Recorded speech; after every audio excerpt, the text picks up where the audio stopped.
না কুন্ডু ইউনিভার্সিটি বগুড়ার একমাত্র বেসরকারি বিশ্ববিদ্যালয়।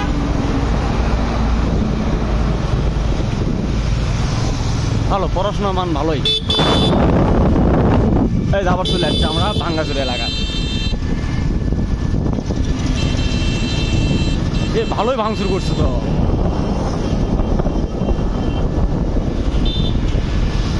এই গ্লাস ফ্যাক্টরি কিন্তু 1.5-2 বছর ধরে বানালো না। হ্যাঁ লাভ হলো কি 2 নম্বর জায়গা বিল্ডিং বানিয়ে লাভ আছে ভেঙে দিছে লস প্রজেক্ট।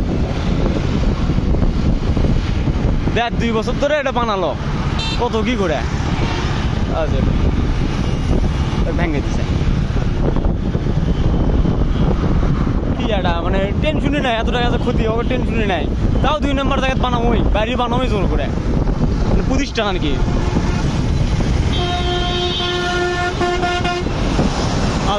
আমার গেল হানিফ করে